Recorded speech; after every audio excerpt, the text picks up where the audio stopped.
Hello, everyone, and welcome to Creating a New World, the show about a world of wealth, health, peace, love, and prosperity that you can help create. My name is Bill Hunsaker, and I'm your host. And I'd like to welcome my panelists for today. This time I'm going to start on the far end and welcome Harry Dolgen. Welcome to the show, Harry. I'm very happy to be to be back on the show. Thanks, Bill. Hi, guys. Hey, Harry. Next, I'll welcome Bob McCaffrey. Welcome to the show, Bob. Hi, everybody. Thank you. I'm happy to be here, Bill, and looking to have a great time here. Great. And finally, want to welcome Sage Katakura. Welcome to the show, Sage. Hey, Bill. Thanks for having me. I'm excited just to delve into this stuff once again. And feel free to throw up a name tag if you wish. Yes. It's not required, but you're welcome to if you wish to. No initiative, no force on this show. So anyway, this show, in case you've stumbled upon it, looking in YouTube or whatever, it's about the 12 Visions world, a world of wealth, health, peace, love, and prosperity that everyone can have a hand in creating. And in the first part of the show, we talk about some aspect of the 12 Visions world. And today the topic is going to be prosperity and the millionaire phenomenon. The millionaire phenomenon was identified by author Mark Hamilton. And before I get more deeply into it, I want to invite anyone who wants to read the list of the 12 visions. If not, I'll grab my copy of Visions. I got it. I'm waiting for Larry, but he's not on the show. Right. Okay. So go right ahead, Harry. Okay, the 12 visions.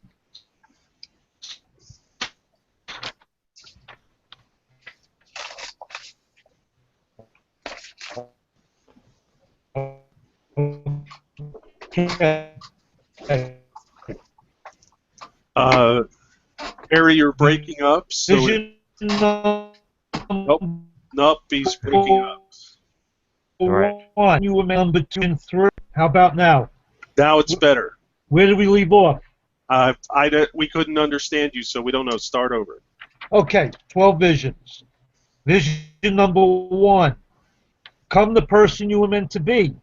Vision number 2. Live the life you were meant to live. Vision 3. Feel extraordinary. Vision 4. Stop aging. Vision 5. Get the job of your dreams. Vision 6. Start the company you always wanted. Vision 7.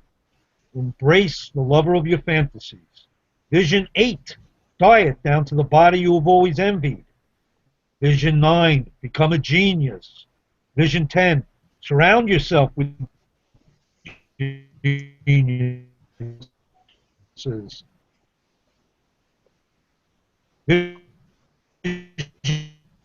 11. Ride a prosperity wave that will make you a millionaire. Mental health. Wow. Wow, I've never heard them like that before. Hello. Me neither. Yeah, this is a new Give us 11. Somebody don't like me. Right. Give us 11 and 12 again, Harry. Okay, Vision 11 is ride a prosperity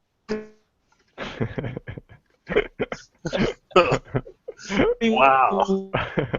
wave that will make you a millionaire. Hello, can you hear me, guys? Yeah. I'll say Vision 10, 11, 12. Yes. Those were Vision 10. Have everything you ever wanted via the free to soar geniuses and super technologies. Vision 11. Ride a prosperity wave to riches via falling prices and soaring buying power. Vision 12. Enjoy nearly perfect health via soaring medical technologies and falling prices. I think that's what you were trying to say. Yes. Here. So just relax, Harry, and if we're able to understand you, we'll let you go. If not, we'll let you know. It seems like your internet connection is a little off today. But anyway, back to what I was talking about before I interrupted myself. I'm going to come at it from a different angle than I originally intended to.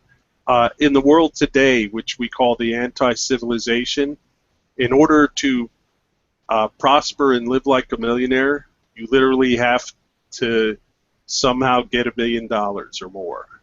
And even nowadays, having $1 million isn't like it was even 10 or 20 years ago. Right. But in the 12 Visions world, the geniuses who will no longer be hampered, the genius entrepreneurs who will no longer be hampered by government regulation, will constantly come up with new and better ways to manufacture things so that it's cheaper and cheaper until anyone can afford a nice house, a nice car, the latest computer, and so on. And it's that technological revolution that's going to make it so that everyone is living like a millionaire lives in the world today, because everything is going to drop. The prices of everything is going to drop precipitously. In some cases by as much as 1,000th of what it costs today. It's going to be a wide range of different drops in price, but some of them may drop that much, and virtually everything will cost half, if not less, of what it costs today, because everybody, their biggest idea will be to make things as beneficial and as valuable for everyone as possible, not just to make a profit. And because everything will be less expensive, and just living will be less expensive, everyone will be free from the daily grind of just earning a living, which is where we're all bogged down, or most of us today. Be free to themselves, become creative, and create new values and new ways of manufacturing things, and it'll just snowball until the prices will just continue to go down, at first steeply and then gradually, and every new idea will be the cost will be low enough that everyone will be able to take it. And also how you get your money will change too, because you won't be in today's dead-end jobs, in the way businesses are run today. You'll be no matter where you're working, you'll be a mini entrepreneur unto yourself, and how much money you make will be directly related to your effort. So, I mean, nowadays you can work as hard as you want in most jobs, and you're still going to be paid the same thing. No matter, you can do the minimum required to stay, employed, or you can work as hard as you want. You're still going to earn the same amount of money. In the 12 Visions world, your effort, you're going to earn how much you put into the job. And I think it's going to be a great world where everyone can basically easily have what they need to live, shelter, food, those sort of things, and also most of the things they want. Either they can get it inexpensively from someone else, or they can create it themselves. Oh man, that's exciting. It's also the point, Bill, when they start all generating more money that way, you won't even have to, based on your efforts only, it would be so, once the regulations are removed, the wealth and the standard of living rises. The marketplace gets saturated with products and services easier and faster than before. And then your dollar will go so far where your money earned, you're going to earn based on your efforts, but this whole kind of teamwork effect of everybody else having that same dynamic of a high standard of living, it makes you so that you don't have to make as much.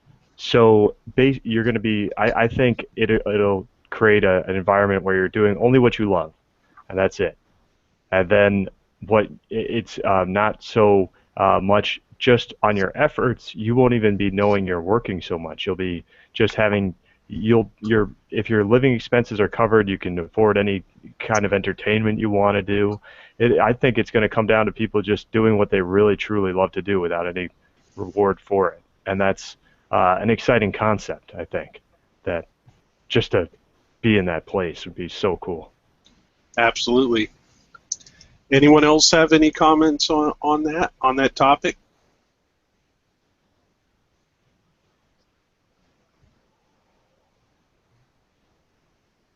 Okay, I'm not sure if we're getting Harry or not. Can you hear me, Harry?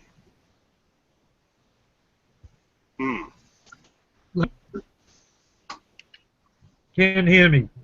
Now we can hear you, but you're going in and out, breaking up, and then we can hear you. Yeah. Okay, we'll just keep it going. That's all. That's fine.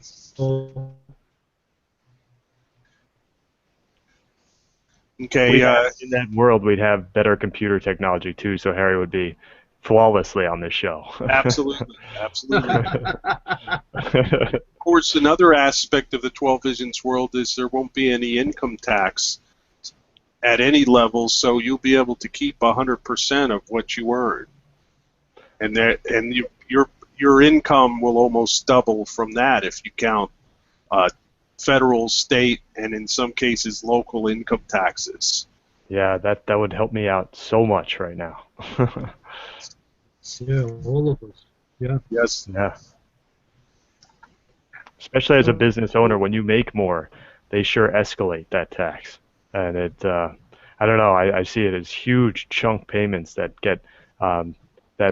business owners have to pay based on if you break into the black and you get profitable, you're going to be paying that Uncle Sam, quite a lot.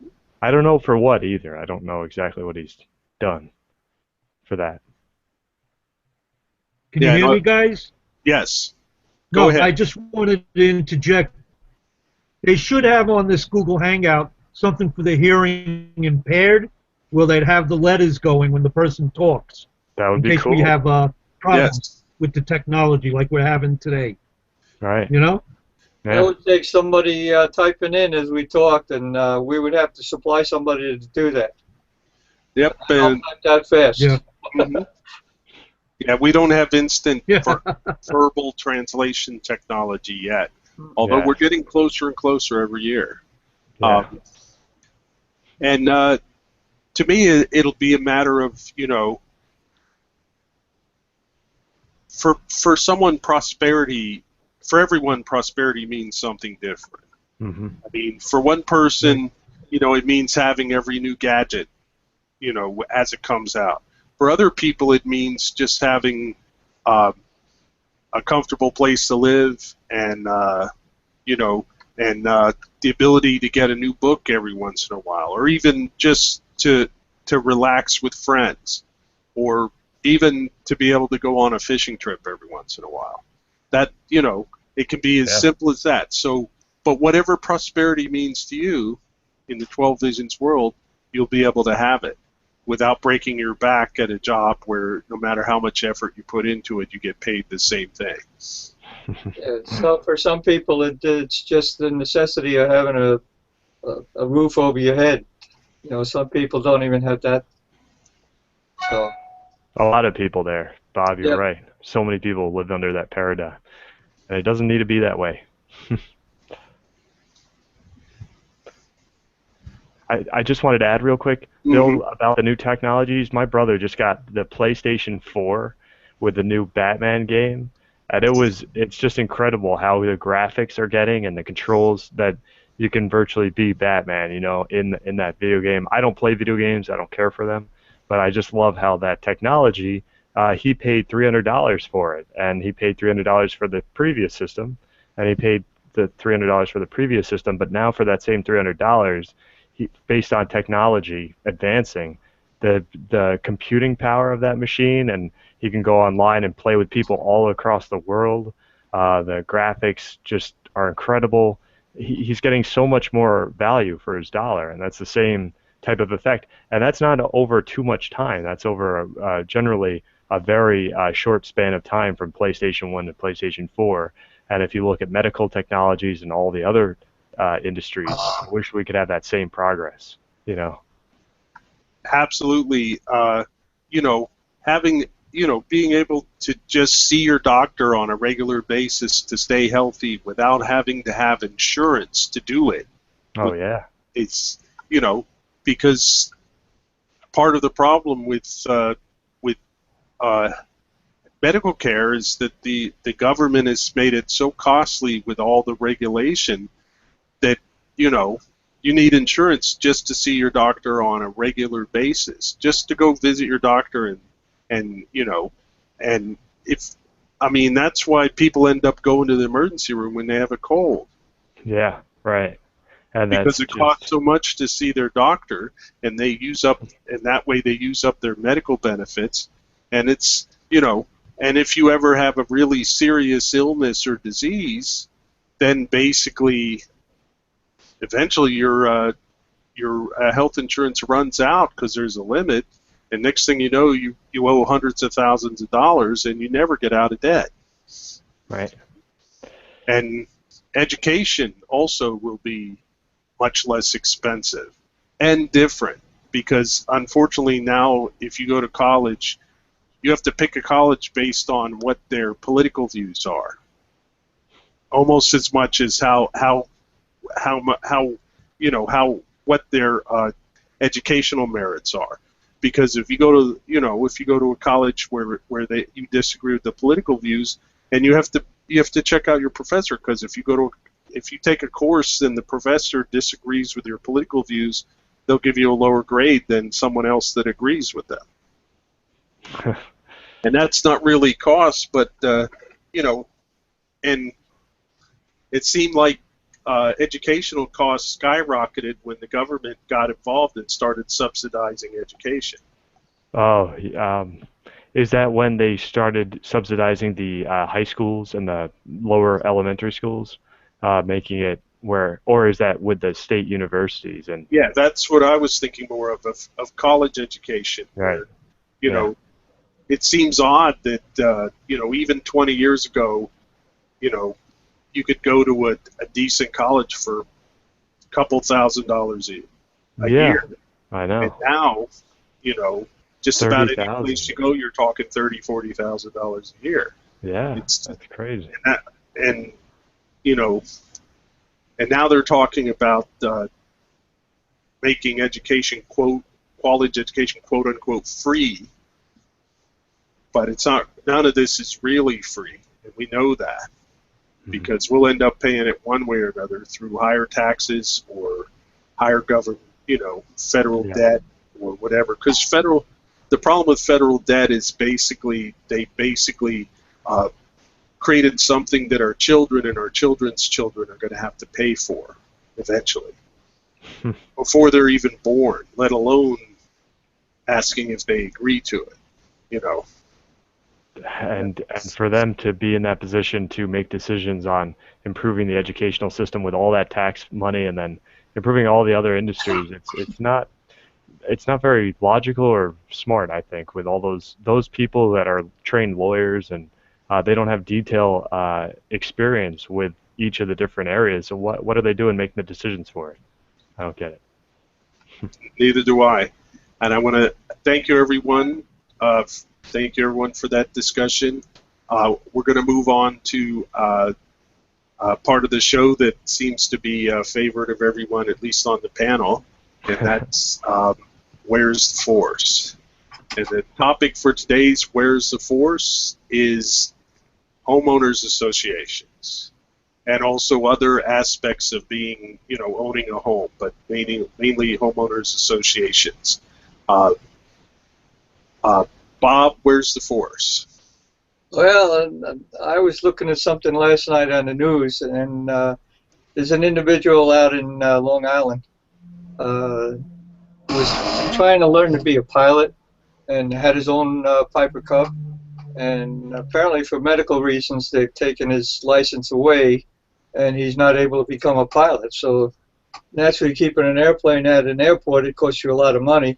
So he brought his Piper Cub to his home and parked it in his driveway. Wow. And now he's already received a summons from the town. He's got his neighbor across the street apparently is upset and concerned about the possibility that a storm may come by and pick up the airplane and blow it over in his driveway and drop it on his car. So he's concerned about it. Wow. And my feeling is, the individual has his property he pays taxes on, and he pays everything he has to pay for it within reason. I mean, a Piper Cub is not much bigger than an automobile, and for him to set it in his driveway, I don't see it's a big problem. As far as the concern about a storm picking it up and dropping it on a neighbor's car or a neighbor's house or whatever, well, that's why they have homeowners insurance and stuff like that. If that were to happen, well, then that individual has a right to go after the person that owns the Piper Cub and get the replacement damages, and let the guy live. Let him do what he wants to do to protect his interests. If something happens in the process of doing that, well, then they take that step and they do what they have to at that time. And, there's the force. I mean, they give him a summons. They're ready to slap fines on him. And I just don't think it's right. I think an individual has a right to do with his own property what he would like to do, as long as at the time he's not hurting anyone else. And as far as I can see, that individual's not hurting anybody. He loves airplanes. He loves flying. Unfortunately, he can't fly because of his medical, but at least, let him enjoy the pleasure of having his own private plane around. That's my feeling about it. Thank you, Bob. Harry, where's the force? Well, first of all, guys, can you hear me? Yeah, I yes, tell I you, can. somebody's bugging my internet and not allowing me to speak clearly. Well, okay, let me keep going. Hopefully I won't fade out. This is Right. very personal to me. We own a townhouse, okay, and we have fee simple, which means we have complete ownership of the house. The property, the grass is all common. They have a homeowners association officer, I like to call him a Gestapo agent, coming around and writing down deficiencies, looking at each townhouse, writing down deficiencies. I received a notice in the mail saying that I had to paint my garage, that it doesn't look so good. Okay? Wow. And if I don't do it within 2 months, then they are going to fine me. So Wow. and that's absurd. I mean, we own that. How we want it to look. And that's where the force is there. I mean, they want to take total control of our ownership, which is wrong. Yeah. And I have to write another letter to them asking for an extension because I don't want to fix it up right away. Guys, I disturbing. got a question, Harry. With that fine, they're going to come in and paint your garage door along with the fine? Is that the purpose Right. of the fine, to cover the cost? Yeah, they will. If I can't find a contractor to paint the garage, they will provide one, and Oh. they will pass on the cost to me, plus the fine, Plus the fine. Okay. plus the fine. There's the force. There's the force. Yeah. There's the force right there. Okay, Um, thank you, Harry. Sage, where's the Yeah. force? Well, guys, I think you covered it here. I'm not so experienced with real estate, but I was just looking into it a little bit, and the force is that the homeowners association, the developer, and the state have rules. They sell the property to people, and Right. the people don't have. They buy the property, but they don't get all rights to the property, and they have some forced rules on what to do and how to do it with that property, and that's just. There's some strings attached. It feels like when you're buying something, it's like I bought this car, and I bought it, paid for it, it's mine, but it's not really mine because I have to drive it a certain way, and I have to paint it a certain way, and I have to maintain it a certain way, and that's kind of true in some ways with the force in that industry with the cars. So I guess this is just with homes, that same dynamic, and it's not fully free, and without it completely free. There are it leaves I think market inefficiencies that raise the costs and lower the standard of living, and it goes against individual happiness, and I just believe in the individual happiness. As long as they're not hurting somebody, they should be granted it fully, completely. Good point. Thank you. Hmm. There are a lot of aspects of home ownership, some of which we've covered in other episodes. But basically, when you have a homeowners association, um, in a way, I mean, you don't have the ability to opt out. Right. In a lot of cases, the homeowners association requires dues, and and then if they decide to increase it, you have no choice. You have to pay whatever dues they decide upon, and you don't have complete freedom as far as your property. If you want to paint your house a certain color and it's not on the list of approved colors within the rules of the homeowners association, then you can't do it. And if you decide you're going to do it, then the same thing will happen that's happening with Harry. They'll fine you, and they'll and then there's also even beyond the homeowners association, you also have the local government who continually pass laws and ordinances and building codes that make it very difficult to improve your property.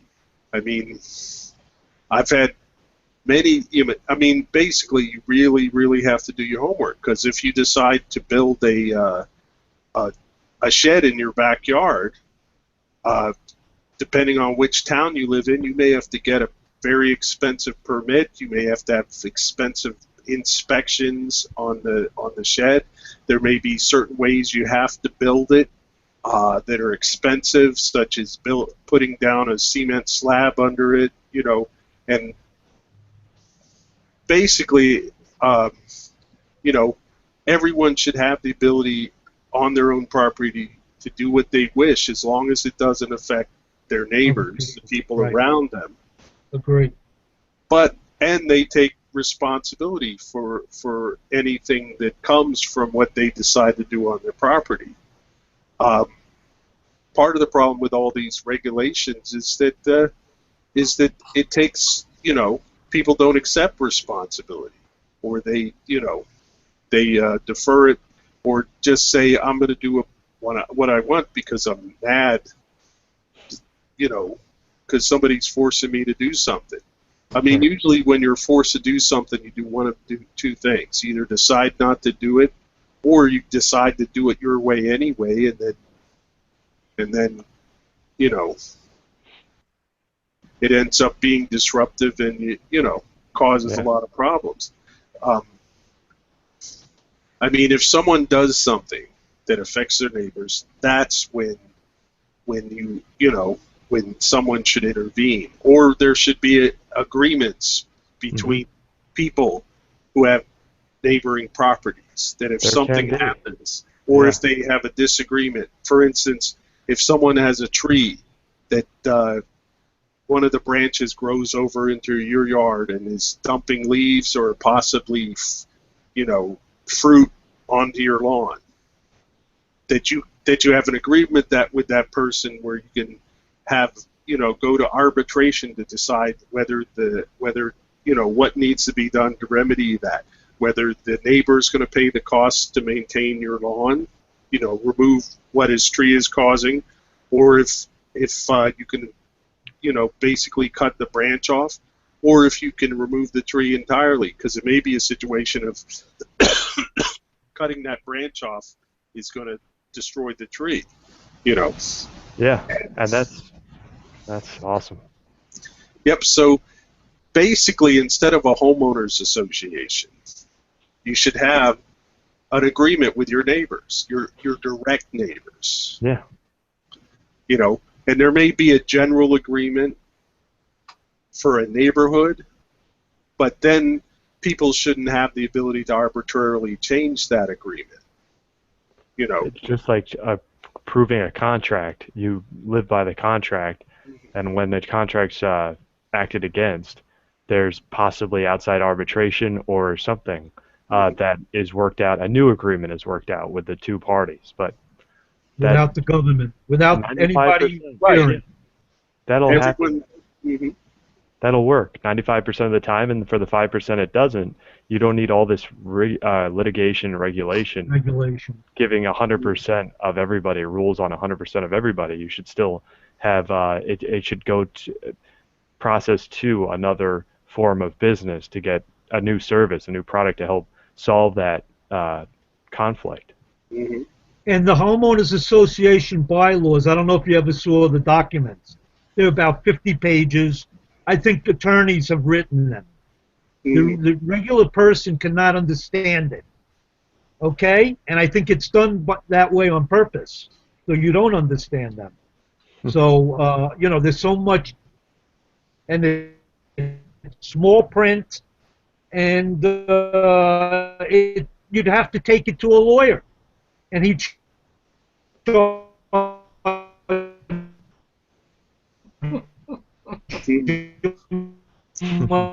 Yeah, there you go. You're back. We missed a little of that, but that's okay. Yeah, that's and fine. in some ways, that's set up as a gotcha. Yeah. Because if you don't understand what you've agreed to, there's no way you can not do things that are going to cause problems.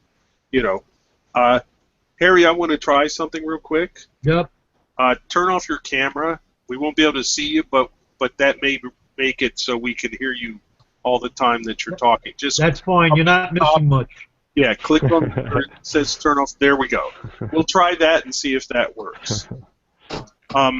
So thank you, everyone. That's the end of that segment. Excuse me. Now we're going to move on to the segment called Creating the 12 Visions World. And we've been looking at the national platform of the 12 Visions Party. And we're going to continue by going on to the next section called Estate Planning. Who would like to give that one a read? I'd love to, if you don't want to, Bob. Fine, go ahead. Yep, go right ahead. Okay, estate planning. Hamilton, America has no estate tax. Hamilton, America has no need for an estate tax, for there is no big and growing bureaucracy to pay for as America. Therefore, with no estate tax, wealthy dynasties in America and around the world emigrate to Hamilton, America. In fact, the majority of business owners and investors emigrate to Hamilton, America, for human nature does not agree with turning over half of one's property to strangers for redistribution, half of what took one's entire life to build for one's children, just to owe half of it its appraised value to a socialistic government that will spread one's wealth around. If many, if not most cases, the deceased parents' business must be sold so the children can pay the estate tax. Now, as clear as it is to see how wrong that socialistic force-backed government policy is, and how that was never intended in the original U.S. Constitution, rule of man politicians and their media cheerleaders justified the family business destroying estate tax. And because over half of Americans depend on entitlements that take from those who earn and give it to strangers who do not earn, mentally flourishes in America. In fact, the irrationality grows increasingly grotesque to the point that the greatest contributors to society, the job creators and wealth creators, are somehow perceived as the villains of society. Moreover, their profit, their private property, is expected to be taken by government and redistributed to strangers, by and large to those lazy moochers on entitlements. And finally, at the end of those admirable job and wealth creators' lives, after they spent their entire lives creating jobs and benefiting society and earning and building their reward, their private property, their businesses, or their investments, the government claims half of the appraised value for redistribution. The children have to sell the business to pay for that redistribution of wealth. As obviously wrong as American government and its growing ruling class has become, as blatant as the violation is to the U.S. Constitution, the socialistic politicians, bureaucrats, judges, and media justify their wrongful acts, and the majority of Americans now benefit from those wrongful acts. So the destructive government gains public approval for those wrongful acts. America regresses from the rule of rational law into the nightmarish rule of irrational man. cleverly crafted into a sort of mob rule. But Hamilton America does not care anymore. Why try to tell Sister America her wrongful ways any longer? Instead, the split run will do the talking. As business owners and investors flee to Hamilton America, citizens in Sister America are left in a country of lazy leaders and lazy losers, all of them looking for redistribution of wealth. But the wealth dries up as the wealth creators leave. All the good genes go to Hamilton America.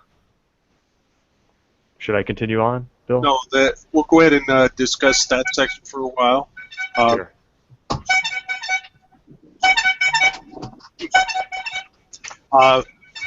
Basically, what we're talking about here is the fact that once again, money changes hands and the government takes its part. And they find more and more ways in which they can take a piece of money when it changes hands. I mean, it surprised me to learn a little while ago that there was actually a tax on gifts. Oh yeah, right. I was so. Give someone a certain amount of money, then there's a tax on it. You have to give part of that money to the government. So Why? you don't have a choice of what to do with your personal property, which is your money. Because if you decide to give it to someone else, the government takes a piece of it. Yeah. And it's this idea of that they take that piece of it and give it to the social good so that they can redistribute it to places to create value that will help everybody. So it helps the whole out, and overall the whole is much more better. It's much better off than if it didn't have that redistribution. That's not true. It doesn't. The market yields through capitalism, as capitalism has proved. When money's left to individuals and loaned to voluntary spending of it, that's when it's best utilized, and the best results, the highest values, and the happiest people have shown up, have resulted from that. So, and we can't go away without addressing that this section refers to lazy moochers.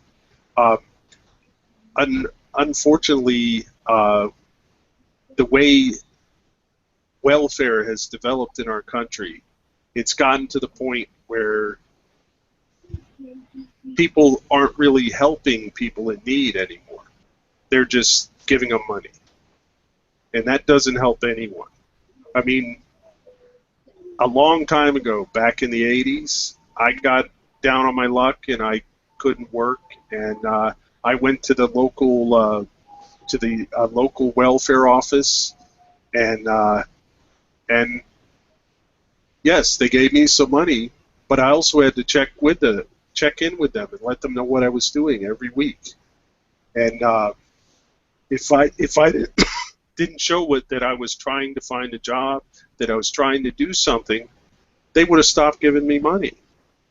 I mean, but at the same time, they counseled me, they encouraged me, and I eventually got another job and got back on my feet and went from there. But we don't have that with the federal welfare system. Somebody goes to an office, fills out a form, talks to someone, and then they just get a check every month. And there's nobody there checking up on them, helping them, encouraging them, and all of those things. Wow, that's a big difference. And then cutting it off if there's a point in time where they see no progress has been made. I'm assuming. I don't know that. But then besides that welfare, you also have the political body that can dole it out. The government can spend it on projects, haphazardly almost, on projects they think might do some good or might solve a problem. But just like everybody knows, throwing money doesn't actually solve the problem. Quality, hard thinking really does solve the problems. And when you spend money correctly on people that can solve that problem, then that's valid. But if you don't, money is wasted, and everybody's more broke as a result of it. It's very simple. Yeah, and it's whenever the government tries to do something, it's always less efficient because there's no accountability. Right. In fact, that most government agencies try to spend as much money as possible rather than do things as efficiently as possible. And as a business owner, it's so hard to make the dollars meet up at the end of the day. And with the welfare, it's just if everybody's on that same even plane where they have to do the work or not spend as much, the strength of that money grows, I feel, because there's valid real value created from the money that's being circulated in that economy. And that money doesn't come from nowhere either. It comes from all of us. Yeah. And therefore, the more and more people who are receiving welfare, the more and more money has to be taken from us or borrowed and paid back by our children and their children and so on. And an estate tax, I can't believe, after building up something, what gives them the right? Where's the value there? What did they contribute to that? Yes, I agree 100%. It's just, I mean, here in New Jersey where we live, it seems like every session of the state legislature, they're trying to find more ways to get money from us, whether it's finding another specific thing to tax, or adding another thing that you have to pay sales tax on, or finding something else that someone wants to do as a profession and licensing it. I mean, I've heard someone describing licensing as the government takes away a right you have and then sells it back to you. And that would be licensing, like, let's say, is that selling a product? And getting approval to sell that product and getting some authorization from the state to do that, or to do a profession such as hairdresser. Oh yes, right, okay. or even to be a doctor or lawyer, or And if you had a business do that, let's say a licensing Professionals Incorporated. Or a certification. Yes, like a certification business that's based on their track record of certifying people. They build a track record, a trust factor, just like Amazon ratings. You kind of believe them. So many people shop on Amazon.com now, and they look at the ratings on there to see if a product's good or not. Mm-hmm. But you would see that same dynamic of a business rating all the people for how good they are or how bad they are. And it would cause the same thing, but you'd reduce that cost so much, because right now there's so little cost involved in creating rating systems online. For even there's so many sources now, Yelp.com, for people looking at a good restaurant and wanting to rate it. So many ways are popping up now. Businesses can do that, but I don't pay Yelp. I don't pay Amazon to rate or give me good ratings, and I love their rating system. Mm-hmm. And I've made great purchases based on it, but I haven't been taxed personally. Plus, you could have if you have a rating business instead of a government providing licenses, then it would be voluntary. Yes. And someone could, and people can decide based on what rating business people register with, whether or not they want to do business with them. Yeah, right. And that company would face those real-world dynamics, those hard-thinking dynamics, that they'd have to provide that service in a thoughtful, efficient, effective way that people would voluntarily be willing to use them. And so many companies give a lot of free services as part of their deal because they need to sell this as overall value for your money. They're giving you more back for it, where you're willing to pay for it. It's so cool. And yeah. Yes, it is. I just want to say that we kind of wandered from the subject of the section we just read, and that's fine because that was an interesting discussion. But I want to try to get a second section in this time, and I'm going to go ahead and read the next section. It's only 3 paragraphs. It's entitled Wealth, Money, Supply. First, the obvious. Money flows into Hamilton, America from immigrating business owners, investors, and wealthy dynasties. Second, Those value job creators and investors create new wealth. That unprecedented rise in money and wealth, that tsunami of prosperity, flows into the country of no taxes. Sister country America suffers a great loss of money and wealth, and whatever money and wealth are left flow into Hamilton America. Indeed, American business owners and investors want nothing to do with rising taxes, especially when Hamilton America is an option. And as if the tsunami of wealth and prosperity are not enough, another remarkable phenomenon of good fortune happens in Hamilton America.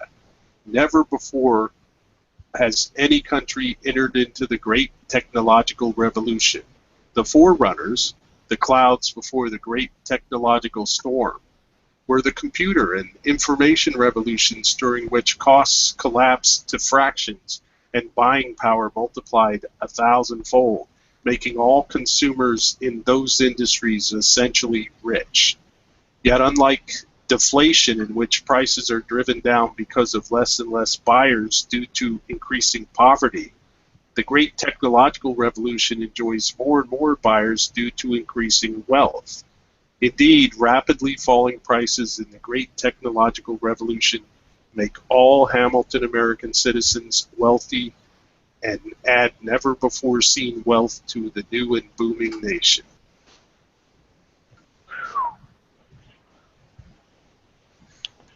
And I just wanted to take, before we go into discussion of that section, take a moment to welcome our viewers and thank you for coming on, and thank you for searching out the show, even though we had some technical difficulties in setting it up this morning. So this shows if you have a place where, you know, half of what you do isn't taken away by the government, everybody is going to want to go there and be part of it. And this is the kind of world that I want to live in, where, you know, it's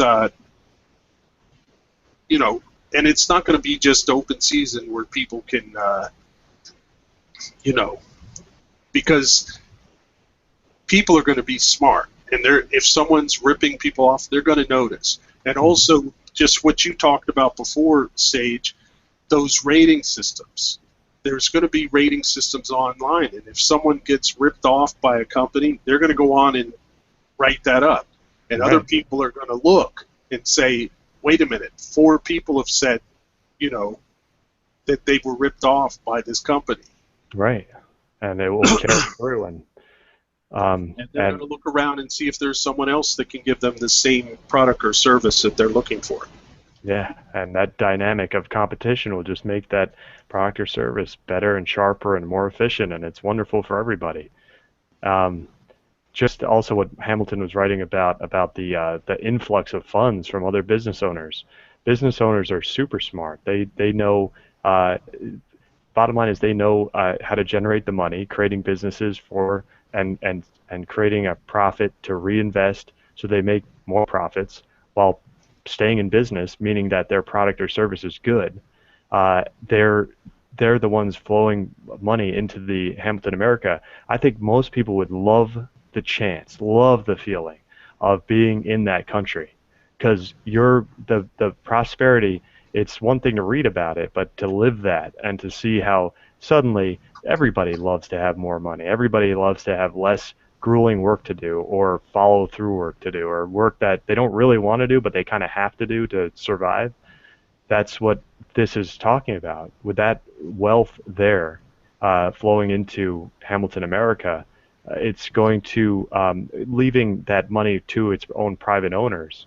Just like he said, it's the opposite of deflation. You're going to have so many people with more wealth, they will want to spend it on things, products and services.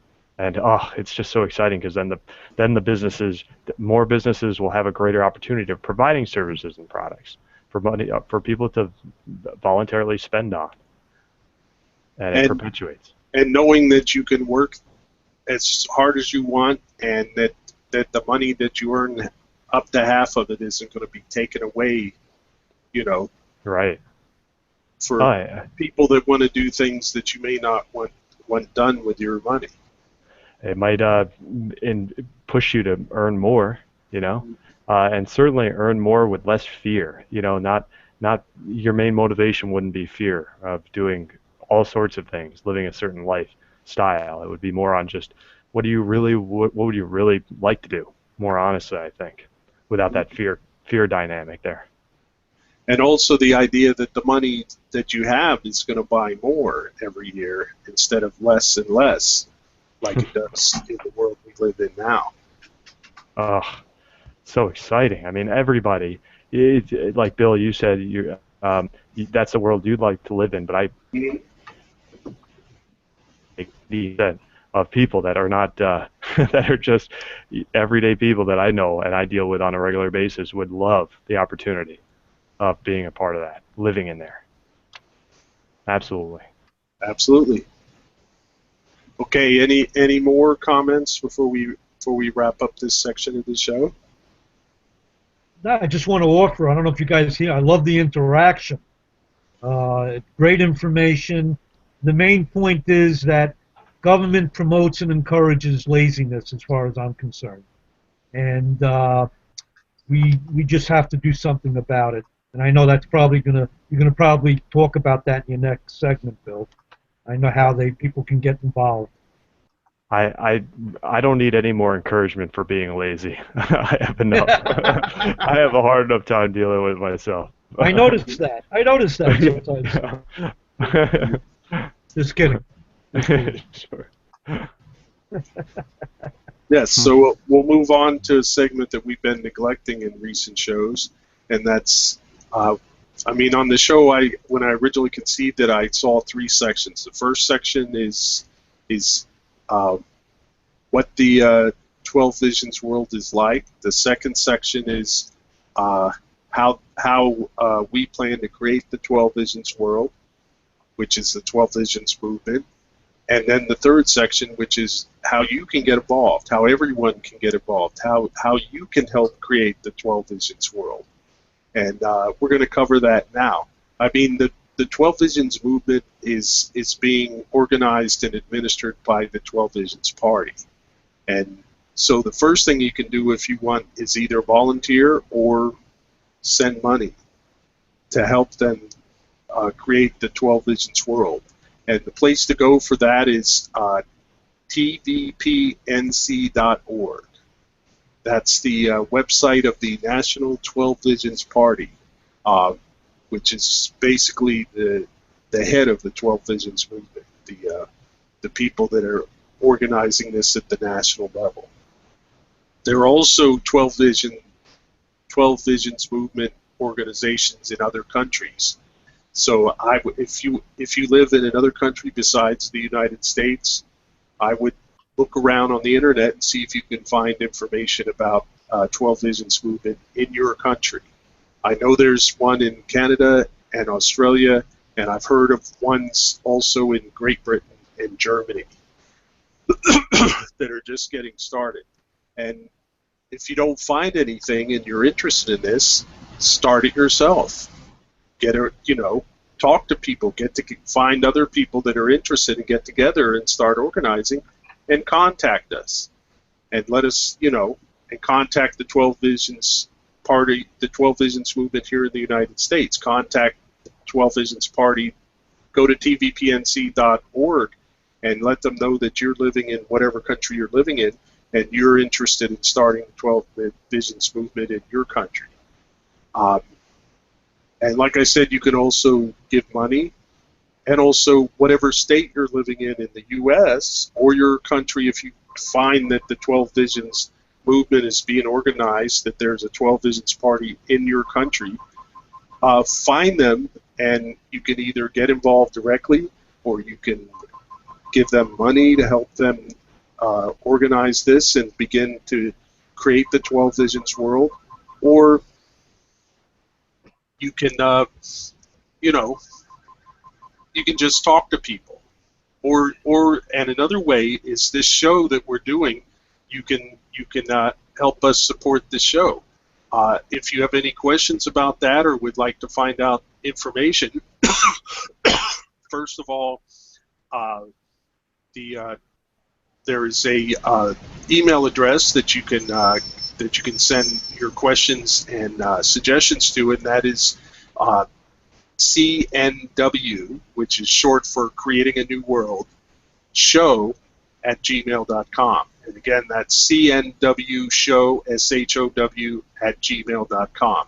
And feel free to contact us with questions or ideas about how we can do this show better to help people, because the main purpose of the show is to help people find out about the 12 Visions world and how they can get involved, if they wish to, in creating it. And by all means, Bill, excuse me, we want to Certainly. invite them to come and get out and get active. Come and join us. Absolutely. Get involved, because it's not going to happen by itself. We can't be like the hunter that wants a roast duck dinner and goes out on the side of the mountain and opens his mouth and expects the roast duck to fly into his mouth.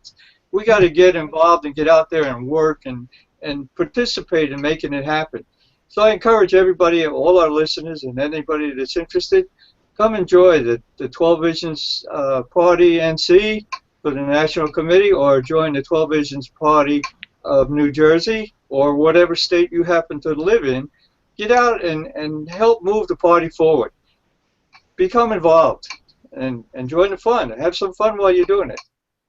That's all I have to say. Thank you, Bob. And on the subject of supporting this show, if you want to, you can also support us financially by going to excuse me, going to patreon.com/creating a new world, and there you can pledge to give as little as $1 for every episode we create, and we would greatly appreciate it. It would help us, maintain and improve the equipment, the computers and headphones and other equipment that we're using to create this show, and help us also to promote the show so that other people can discover it and learn about what we're trying to do and how they can become involved. And on that note, does anyone else have anything else to add to that? Just the last thing is just to share the show. If you want to support or do anything, I know people are busy. Just tell people about this show. And that address, Bill's probably going to give it, Yes. for the blog address, is just tell people about the show. And if you do that and people view this material is going to get out to more people. And we all live very busy lives, and we're all, not financially strapped, not nearly, but we're all on different levels. But it doesn't cost anything. People can just tune into the show, get the idea, and then a seed is planted, and the more seeds that are planted, some will sprout, and then it's going to happen from that over time. Yeah, there's a whole presence. There's a whole presence on Google that you can get all the episodes for free. So watch. Facebook, I think there's a blog on Facebook, Bill, or no? No, the blog is actually part of Google. And thank you for reminding me, Sage. That's one part of this that I forgot. If you look at my name tag at the bottom, that's the web address of the blog, and all that blog is basically all the episodes that we've recorded, links to them, or if you wish, you can go directly to YouTube and view the shows either right now on my channel, or I created a new channel on YouTube called Creating a New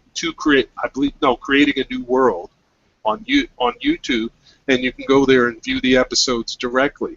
The episode number is in the title, just like this one. This is episode 20, and you see the episode numbers in the title of the episode, so you can watch the episodes in order, because we slowly build the concept of the 12 Visions movement and how we can all create it together. And on that note, I want to thank everyone, for all the panelists, for joining me on the show. Thank you, Harry. Thank you. With all the problems, the dialogue was very stimulating, and thanks for having me. Thanks for joining us there. Yep. And also, thank you, Bob, for joining us on today's show.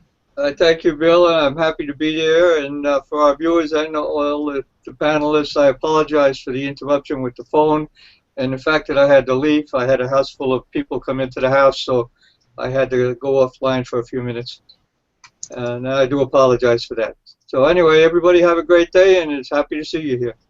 And also, I want to thank Sage Katakura for joining us. Thank you, guys. Thanks, I enjoy it. You've started up my Saturday. I'm ready to go. Thank you. And also, I want to thank our viewers for joining us and let you know we always have the chat open. And if you want to ask questions or make comments on what we're doing, you're free to join us, and I will make sure to announce that at the beginning of the show next time. And I just want to say thank you, everyone, and continue to think about how you can help create a world of wealth, health, peace, love, and prosperity. And with that, I'll say goodbye until the next show. So long, Bill. So long, guys. So long.